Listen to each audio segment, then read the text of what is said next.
Hey everyone, and welcome. Have you ever dreamed of navigating the bustling, beautiful streets of Cairo with total confidence? Well, you are in the right place, because today we're diving into a super practical explainer on how to ask for and understand directions in Egyptian Arabic.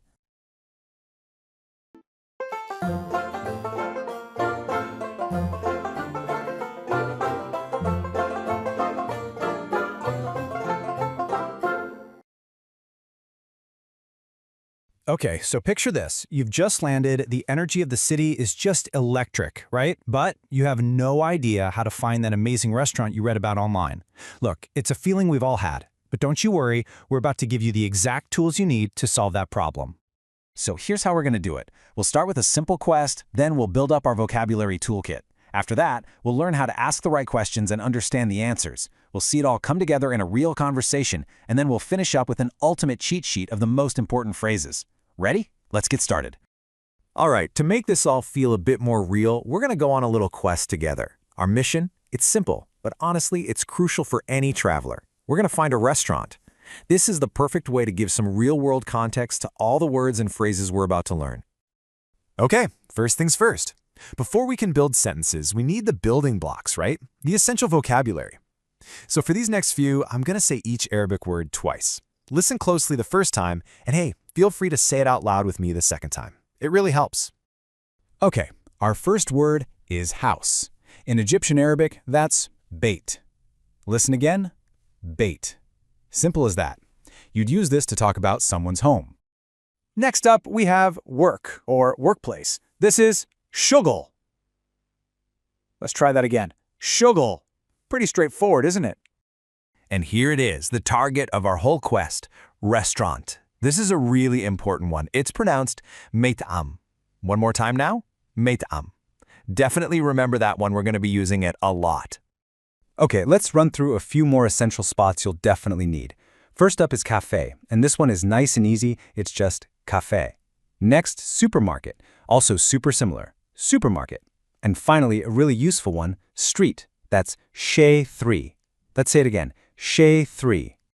All right, so we've got our places down. Now we need the actual directions. Let's start with the most basic pair, left and right. So for right, you say yamin, and for left, you say shimal. Let's lock those in. Yamin is right, shimal is left. Okay, what about distance? This is absolutely crucial. To say something is near, the word is qarib. And to say it's far, you use ba'id. Let's say those again, qarib and ba'id. Knowing these will save you a lot of walking. And for now, our last pair of directional words. For straight or in front, you'll hear adam. And for behind, it's wara. So that's adam and wara. Awesome. You've just built your basic toolkit. So we have the words, but how do we actually use them? It's time to put them into action. In this next part, we're going to learn how to ask for help. And just as important, we'll learn how to understand the answers you're going to get. Okay, this next one.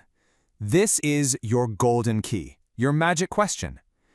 To ask where is, you just say fine. So you just put the place first, like el matam, fine, the restaurant, where?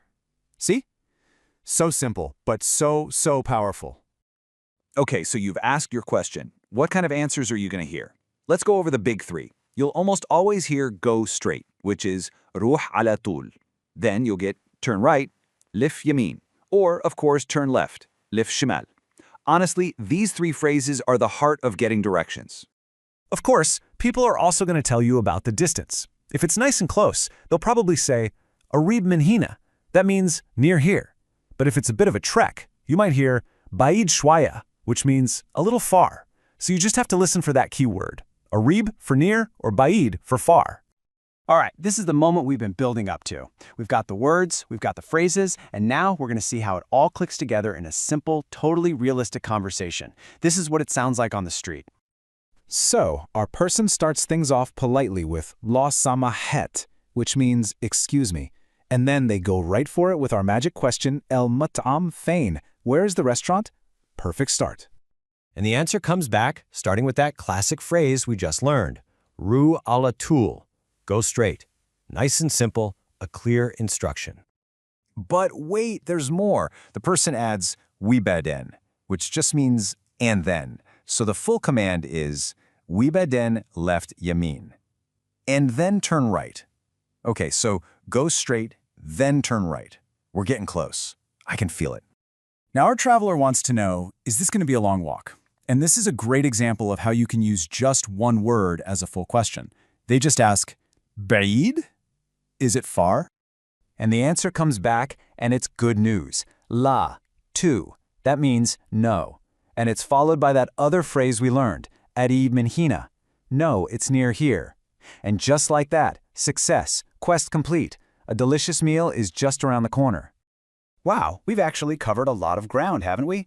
So let's boil it all down. This last part is your ultimate cheat sheet. If you only remember a handful of things, make it these phrases. They'll give you the most bang for your buck. So let's do a super quick review. Number 1, your magic question. Fein, where is? The core directions. Yimin, for right. Shimal, for left. The main commands you'll hear. Ru khalatul, go straight. And finally, the 2 answers for distance. Arib minhena, near here, and ba'id shweya, a little far. Seriously, if you can memorize these 5, you are going to be in great shape. And there you have it. That is your essential toolkit for finding your way all around Egypt. See, we've kind of taken the mystery out of it. It's not so scary after all. So the only real question left is, now that you have the tools, where are you going to go first?